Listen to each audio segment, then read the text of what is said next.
No ar. Muito bom dia, você ouvinte da Rádio Transvalha FM. Muito bom dia, você que sempre está nos acompanhando toda sexta-feira aqui na Rádio Transvalha.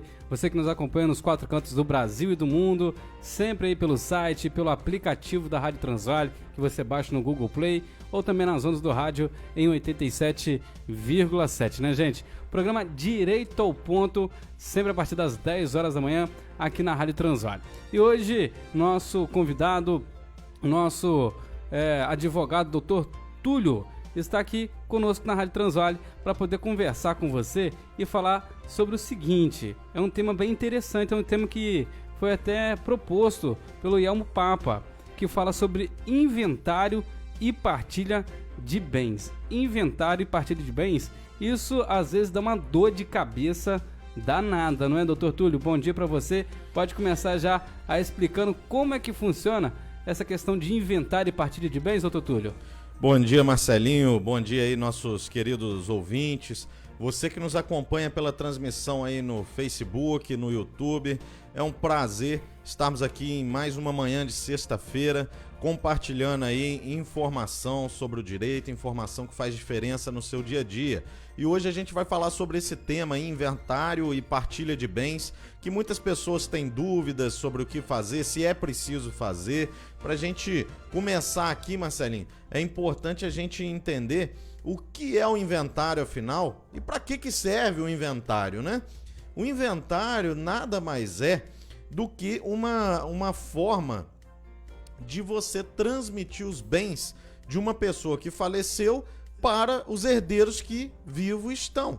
Então, aquela pessoa que falece e deixa bens, deixou um dinheiro na conta, deixou um carro, uma moto, deixou uma casa, um sítio, ou deixou dívidas, é necessário que se faça o inventário para que haja a transmissão desses bens. Beleza, doutor Túlio, já deu o pontapé inicial aqui para a gente poder falar sobre esse tema, que é um tema muito interessante. Eu tenho certeza que muitas pessoas já passaram por isso. Inclusive, na minha família, a gente já passou por situações como essa. Então, você já deu o pontapé inicial, né, falando para que serve o inventário, mas o que é o inventário e partilha de bens? Como você já falou aqui, explicou o que é isso, né? E o inventário e a partilha de bens é obrigatório, doutor Túlio? Eu tenho mesmo que contratar um advogado para fazer isso para mim? Preciso de um advogado? Se sim, como que funciona essa questão da cobrança? Como que funciona isso para as pessoas que estão nos escutando, que estão nos assistindo, para poder saber dar o pontapé também inicial lá, não é? Então, o inventário e a partilha de bens, como a gente disse aqui já na introdução do nosso programa, é o meio, é o processo onde é feita a transmissão dos bens do falecido para os que vivos estão, tá? E nesse inventário, nesse processo de inventário, é que é feito o que chamamos de partilha de bens, que é a divisão do patrimônio de forma igualitária entre os herdeiros legais. Faleceu um pai e aí ele tem 2 filhos, vão ficar ali 50% de cada um de direito hereditário. Deixou 3 filhos, 33% direito hereditário para cada um. É feito a partilha de bens. Então a partilha de bens como o nome diz, é você realmente fazer a partilha desses bens entre os herdeiros legais. Agora, eu preciso contratar um advogado? Veja bem, se você não tem condições financeiras, se o monte que a gente chama, se o conjunto de bens, de patrimônio a ser inventariado não tem um valor significativo também, você pode estar buscando o auxílio da Defensoria Pública ou até mesmo do Núcleo da Cidadania, da FAMESC. E ali você vai ter ali o procedimento de inventário sendo realizado de forma gratuita, mas somente nos casos em que você for hipossuficiente, que você não tenha condições de pagar um advogado. Lá é feita uma análise da renda e aí, dentro de alguns limites, alguns critérios que são analisados, vê-se a possibilidade de ser patrocinado ou não pela defensoria. Mas para esse processo é obrigatório você ter uma assistência jurídica, seja do advogado, seja do defensor público. Ah, eu vou contratar um advogado, o advogado vai me cobrar um horror, porque eu sei que esse negócio de inventário é caríssimo e tal. É caso a caso. Existe uma tabela mínima da OAB que ali tem alguns parâmetros para que os advogados utilizem para que seja feita a cobrança do inventário, do valor dos honorários do inventário. E mais, às vezes há um patrimônio em que ele pode ser alienado, ele pode ser vendido, e aí parte desse valor pode ser combinado para que sejam pagos as custas de imposto com o inventário, porque tem um imposto de transmissão causa-mortes, para você tirar o patrimônio de quem faleceu e passar para quem vivo está. E a outra parte você pode utilizar para estar ali fazendo o pagamento dos honorários. Perfeito, doutor Túlio, perfeito. Aí, doutor Túlio, uma coisa que eu, escutando você falar, eu prestei atenção no seguinte: às vezes as pessoas também agem de má fé, né? Querendo procurar um meio de não pagar o advogado, mas ela tem a condição de estar fazendo o inventário. E aí, isso pode surgir algum problema? Ou a própria justiça, ela, não, você não pode estar aí na defensoria pública, por exemplo, fazendo esse requisito, porque você tem condições de pagar. Então você tem que contratar um advogado, mas isso pode gerar algum problema para a pessoa que está agindo desse caso de má-fé? Tem alguma coisa que fala sobre isso? Marcelinho, excelente colocação sua, tá? E o que acontece? Para você ser assistido pela defensoria, como nós dissemos aqui, você precisa ser uma pessoa hipossuficiente, uma pessoa que não... Vai precisar de comprovar também, não é? É uma pessoa que não tem condições financeiras para arcar com o pagamento aí de honorários advocatícios. E como que você faz isso? Uma, demonstrando seus ganhos, e duas, você vai assinar uma declaração na Defensoria Pública afirmando ser uma pessoa hipossuficiente, uma pessoa que não tem condições financeiras para estar arcando com custos processuais e honorários advocatícios. Se no curso do processo for descoberto que você omitiu informação, que você deu uma declaração falsa, na verdade você tem condições financeiras, só que você estava dando um desperto para não arcar com honorário, não arcar com custa, e foi lá na Defensoria Pública e acabou que conseguiu passar pelo crivo deles. O que acontece? Ah, não vai acontecer nada? Eu lamento te dizer, mas é crime. Artigo 299 do Código Penal Brasileiro prevê que omitir em documento público ou particular declaração que ele devia constar, ou nele inserir ou fazer inserir declaração falsa ou diversa da que deveria ser escrita, com o fim de prejudicar direito, criar obrigação ou alterar a verdade de fato juridicamente relevante. É crime com pena de reclusão de 1 a 5 anos e multa. Então o mal do esperto é achar que todo mundo é bobo. Então não vai cair nessa besteira de achar que você vai conseguir chegar lá, se passar como hipossuficiente, e aí depois ser descoberto e vai acabar respondendo por um crime e ainda tendo que pagar honorários, custos processuais e multa ainda. Com certeza. Excelente explanação, doutor Túlio, porque às vezes o brasileiro tem dessa, né? Um brasileiro que se acha muito esperto e tem dessa. Bem, eu quero dar um salve para todo mundo que está nos acompanhando aqui. Ana Paula, Miguel, a Tacilane, Johnny, Viviane Ribeiro, Marcelo da Peixaria. Fala, Marcelo, um abraço para você. Está aí nos acompanhando ao vivo também. Leidiane entrou aqui na transmissão ao vivo. Leonardo também está junto com a gente. Rosane. Todos vocês, obrigado pelo carinho, por estar nos assistindo aqui na Rádio Transvale. Lembrando que você pode fazer alguma pergunta na Rádio Transvale. Pode mandar também a sua sugestão de tema para a gente falar aqui na Rádio Transvale toda sexta-feira no programa Direito ao Ponto. Esse programa é para esclarecer todas as dúvidas sobre questões do direito. O Dr. Túlio e o Dr. João Paulo está sempre participando com a gente toda sexta-feira às 10 horas da manhã. O Zap da Trans, se você quiser participar também do programa, 022 99890 6671. Notou? 99890 6671. Se você está em outra cidade, pode baixar o aplicativo também da Rádio Transvale FM e acompanhar toda a programação da Rádio Transvale. Bem, bacana demais na sua 87,7 com esse programa Direito ao Ponto. E aí? Aí falamos sobre essa questão, né, doutor Túlio, de estar contratando um advogado, não é? Certo. Quanto que cobra? Aí, quem pode abrir o inventário? Somente o advogado pode abrir o inventário? E quais são os tipos de inventário que já coloco uma pergunta a mais para você aí. Como que funciona aí os tipos? Quem pode abrir? E como é que funciona tudo isso? Então, quem pode abrir o inventário? Primeiro, como a gente já disse, é necessário a assistência jurídica de um advogado. E segundo, quem pode abrir? É só o herdeiro que pode abrir? É só o viúvo ou a viúva? É só os filhos? Quem que pode abrir o inventário? Olha, qualquer um interessado pode abrir o inventário, seja herdeiro ou seja o outro interessado. Mas Túlio, quem é o outro interessado?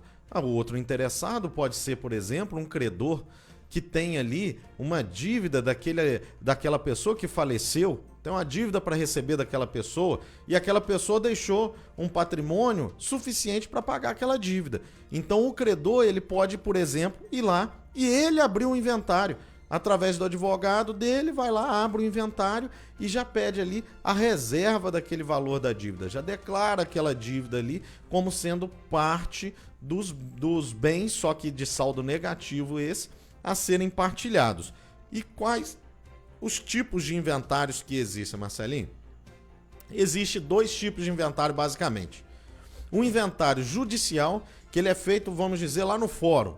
Você dá entrada no fórum através do advogado. Esse inventário ele é um pouco mais moroso, é um pouco mais lento o andamento dele, tá?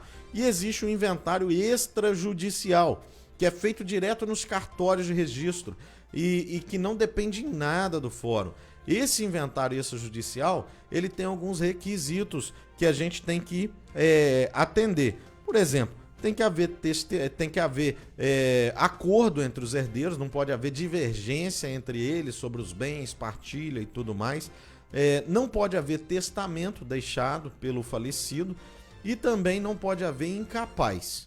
Então, se é um inventário em que os herdeiros têm acordo sobre a partilha, não tem nenhum incapaz. O que é incapaz? Menor de idade ou alguma deficiência que torne aquela pessoa incapaz de reger sua vida, ela é interditada, tá? Então, se não tem um incapaz ou se não tem nenhum desacordo entre os herdeiros e nem existe nenhum testamento, pode ser feito o inventário extrajudicial. Para se ter uma ideia, o inventário judicial ele dificilmente vai durar aí menos de 9 meses, 1 ano, se a gente estiver falando do inventário judicial a jato, tá?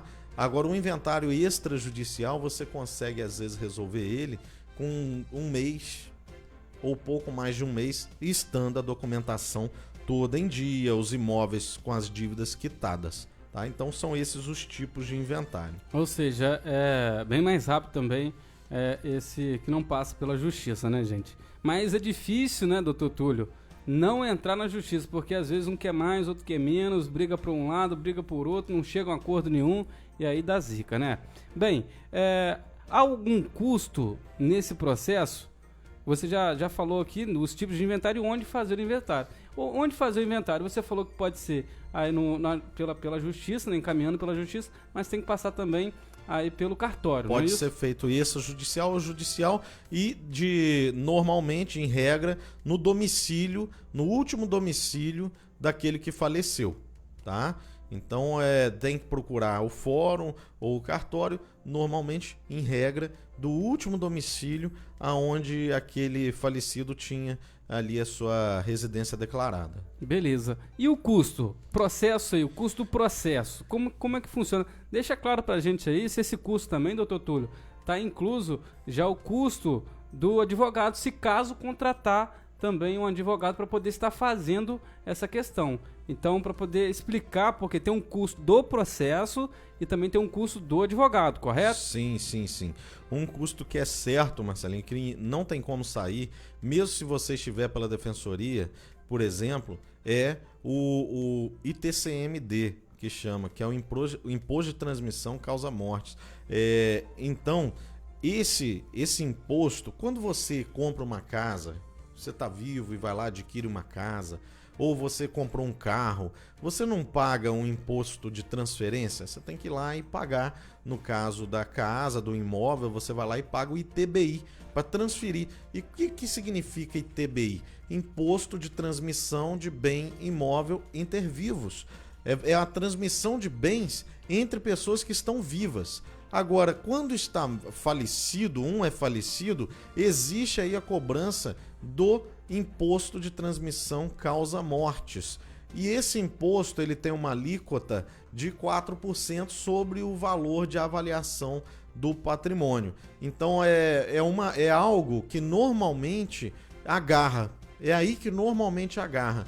Porque se a família já é pega muitas das vezes de surpresa, né, no óbito de um familiar, e ali tem algumas despesas extras que tem que se fazer, quando vai dar entrada no inventário, descobre que ainda tem um imposto a ser pago, e o imposto de 4% sobre a avaliação do imóvel e dos bens é muitas das vezes um valor razoável, vamos dizer aí 10, 20 mil reais, e aí a família fica ali naquela dificuldade, né?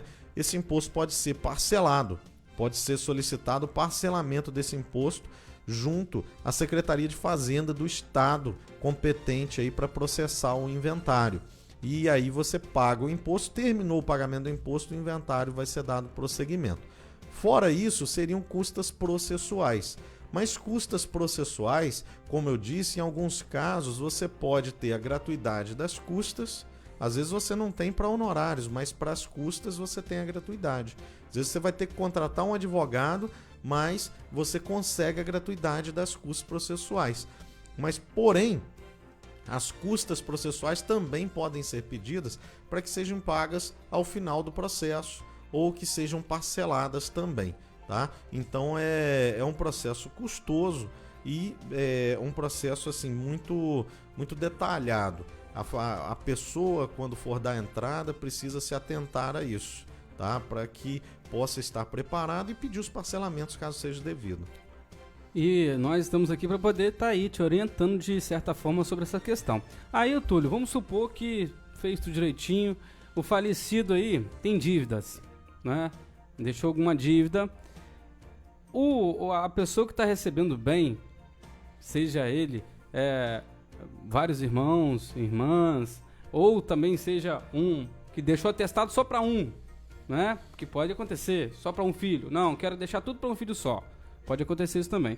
Ele é obrigado a pagar toda a dívida do falecido? Como é que funciona isso? Excelente pergunta. Inicialmente, só uma pontuação de que, no caso de testamento, no caso, quem está testando, né, que ele ainda está vivo e futuramente, no caso de falecimento, testamento é que vai valer, ele não pode dispor de todos os seus bens em favor de apenas um herdeiro, tá? Existe um limite legal. Então, eu tenho 3 filhos, mas eu gosto muito de um. Eu vou deixar tudo meu para ele. A lei não permite isso. Esse testamento, ele é nulo, tá? Então, esse é um ponto. E o segundo ponto sobre a dívida, isso é muito bem tocado por você, Marcelinho. Por quê? As pessoas têm o hábito de dizer que morreu o sujeito, morreu a dívida. Morto não paga dívida, as pessoas não falam isso? Mas não é bem assim. Não é bem assim. Mas, ô Túlio, então você está dizendo que os herdeiros que ficam vão ter que pagar uma dívida? Às vezes o sujeito nem tem patrimônio, não deixou nem patrimônio, mas deixou só dívida. Vai ter que pagar dívida? Não. Você, como herdeiro, você paga no limite do seu quinhão, que a gente chama. Vamos dar um exemplo aqui, fácil e rápido, para a gente entender. Existiu uma casa de 100 mil reais, 2 herdeiros. Então, nesse caso, cada herdeiro teria 50 mil reais da casa para receber. Só que esse falecido deixou uma dívida de 200 mil reais. Então, se a gente fosse dividir a dívida por 2 também, ficaria 100 mil reais para cada um. Ou seja, 50 mil reais de patrimônio a receber e 100 mil reais de dívida a serem pagas por cada um. O limite do quinhão é a responsabilidade do herdeiro. Qual que é o limite do quinhão nesse caso? 50 mil reais. Se o herdeiro tem até 50 mil reais de bens a receber, ele também só vai se responsabilizar pela dívida até 50 mil reais nesse exemplo que a gente deu aqui. Ah, mas o Túlio, e se não deixou patrimônio nenhum? Nenhum, deixou nada, não deixou nenhum real na conta. Nada. Só deixou dívida. Eu tenho que pagar essa dívida? Nesse caso, não. Por quê? Não há bens a serem inventariados, apenas dívida. É um inventário negativo que a gente chama. E aí, nesse caso, não há quinhão a ser recebido pelos herdeiros. E como não há quinhão a ser recebido pelos herdeiros, também não há responsabilidade sobre o pagamento de dívida. Ótimo. Doutor Túlio, aí vem mais uma questão aí. A pessoa não tem bens nenhum, não tem nada, não deixou nada para ninguém, vamos dizer assim. Aí, doutor Túlio, vamos supor que ele tem um monte de dívidas, né? Igual a gente falou aqui. Quando a pessoa falece, tem que fazer um documento. Esse documento, os familiares é obrigado a estar avisando todos aqueles que têm dívida ou que têm algo a receber. Como é que funciona isso? Porque eu já vi casos de pessoas cobrando, né, o falecido. E ele não tinha nada para poder aí pagar as dívidas, não deixou nada, mas a cobrança estava chegando. E isso é importante estar falando porque às vezes acontece também, igual você falou aí, né? Marcelinho, se faleceu, o que a família tem que providenciar e que é obrigatório, porque senão não consegue nem fazer o sepultamento, é a certidão de óbito. A certidão de óbito é um documento público. Qualquer um que quiser ter acesso à certidão de óbito de alguém, basta ir a um cartório RCPN, onde aquele óbito foi registrado e pedir a segunda via. Não é um documento sigiloso. Ah, eu estou em dúvida se fulano morreu ou não morreu. Vai lá no domicílio onde na cidade onde ele possui domicílio, vai no cartório RCPN, pede ali para fazer a pesquisa sobre eventual certidão de óbito. Se tem, ele faleceu. Se não tem, há uma probabilidade dele estar vivo ou dele ter falecido em outra cidade, tá? Então a família não tem obrigação de, quando falecer, sair comunicando a cada credor, olha, morreu e tal, não sei o quê. E se o falecido não deixou bens, ele era o que a gente chama de insolvente. Ele não tinha patrimônio para pagar sua dívida. E os herdeiros, como a gente explicou, não vão se responsabilizar porque não tem quinhão a ser pago aqui, não tem quinhão a ser recebido. Então, infelizmente, o credor não vai receber aí essa dívida. Ótimo, ficou muito bem explicado, doutor Túlio. A Carla tá junto com a gente aqui, doutor Túlio. Ela tá fazendo uma pergunta que ela tá passando por isso. E ela falou o seguinte: olha, tem uma irmã que não quer vender a casa dos meus pais. Porém, somos 6 pessoas e um é incapaz. O restante está de acordo, somente ela não quer vender a casa, porque a casa está gerando dívida. O que eu posso fazer quanto a isso quando um fica encravado, doutor Túlio, não quer de jeito nenhum, quero deixar a casa lá, vai valorizar, e aí surge um monte de problema, né, doutor? Esse é o problema mais comum que existe, Marcelinho. Esse é o problema mais comum que existe. Então, o que ela deve fazer? A primeira coisa é buscar o auxílio jurídico. Se tem condição de contratar um advogado, busque o auxílio de um advogado, se não, busque o auxílio da Defensoria Pública. A segunda coisa é que, se não há inventário, tem que se propor o inventário. Tá? Tem que ser proposto o inventário. E dentro do inventário, tem que pedir alienação do bem e partilha do valor ali recebido desse bem. Ah, mas a pessoa está dentro da casa, não desocupa a casa, vai pedir uma ordem de desocupação para o juiz, onde vai ser, infelizmente, né, é uma medida drástica, familiar, no seio familiar, mas infelizmente é necessário ser tomada para que possam os direitos de todos serem preservados, tá? Então, tem que se propor um inventário. Dentro do inventário, vai informar ali vai fazer o pedido para que o bem seja alienado, para que ele seja vendido, e o valor partilhado em igual parte para todos os herdeiros. Não desocupou o imóvel, vai pedir uma ordem judicial também para que essa pessoa desocupe o imóvel. E essa questão, doutor Túlio, que ela falou que tem um incapaz. E aí, por isso que tem que ser um inventário judicial. Aham. Por isso que tem que ser um inventário judicial. Mas será partilhado para ele também? Para ele também, ele tem direito. Olha que interessante, Marcelinho, que você falando isso me veio aqui uma Pode lembrança. ser até pergunta de prova, né? Ó, tem 5 irmãos. Um irmão faleceu, deixou 2 filhos. E aí o pai desses irmãos veio a falecer. Tem 4 vivos, um falecido. e aí tem 2 netos desse falecido aí, né? Esses netos representam o pai na linha sucessória. Eles são herdeiros por representação, que chama. Eles recebem ali o quinhão referente ao pai dele também, tá? Aí vai entrar na partilha também os 2, no caso, né? Os 2, mas os 2 contando somente a participação do pai. Então, se eram 5, cada um tem 1/5 a ser recebido. Aí são 2 filhos desse que faleceu, os 2 vão receber 1/5 e dividir igual para os 2. Ótima, ficou excelente explanação. Doutor Túlio, tem um tempo determinado para poder fazer essa questão aí do inventário? E se esperar o tempo, existe alguma multa quanto a isso? Existe uma multa. Passou 60 dias, vai existir uma multa sobre o imposto. Agora, Túlio, passou 60 dias, eu não posso mais entrar com o inventário? Pode ter passado 10 anos, 20 anos, né? Tem que entrar. Passou 20 anos, passou 30 anos e não foi feito o inventário. Eu posso fazer agora? Pode. Vai pagar uma multa devido a ter ultrapassado o prazo, mas você pode e deve fazer o inventário para regularizar os imóveis. Perfeito. Doutor Túlio, a gente está chegando no final aqui do programa, a gente agradece todo mundo. Falamos já aqui sobre quem tem direito, né? As pessoas que têm direito, você tocou num ponto super interessante, mas aí a última pergunta que a gente faz é sobre essa questão aí com a nova esposa, né? Vamos supor, tem que dividir minha herança com a nova esposa do meu pai ou com o marido da minha mãe e por aí vai. Então, essa divisão aí, como é que funciona? Muito interessante. Para deixar claro para o nosso ouvinte e aqueles que nos acompanham pela rede social, vamos colocar aí, né, que um pai, ele ficou viúvo e aí depois de algum tempo ele veio a se casar novamente, né, contrair um novo casamento. E aí vem as dúvidas, né? A gente costuma receber muito isso de pergunta no escritório. Não sei o que, se eu casar, eu vou ter que... O pai perguntando, eu vou ter que... ela vai ter parte na herança dos meus filhos. E às vezes os filhos vão perguntar, olha, eu tenho que dividir a herança com ela e tal. Veja bem, se casou em comunhão parcial de bens, não vai ter participação nenhuma. Porque é somente aquilo que foi adquirido após o casamento.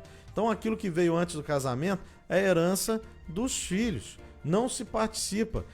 Tem uma casa, eles casaram e agora eu vou ter que partilhar essa casa com ela. Não vai ter, porque não se comunica com o patrimônio do casal. Já era um bem que era do seu pai antes, nesse exemplo, né?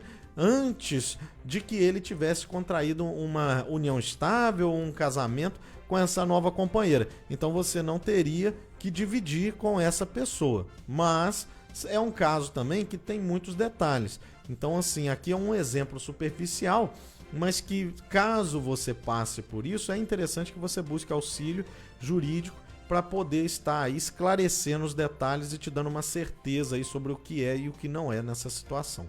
Excelente. Doutor Túlio, agradeço pela sua participação aqui na Rádio Transvale, agradeço por você estar sempre junto com a gente, passando muita informação para os nossos ouvintes.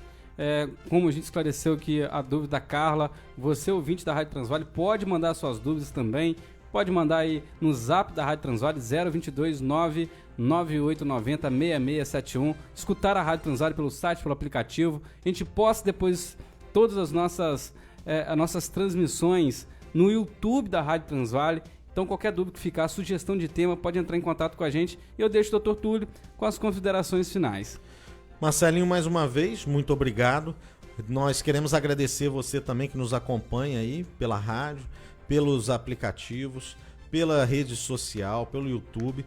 E é um prazer estarmos aqui mais uma vez.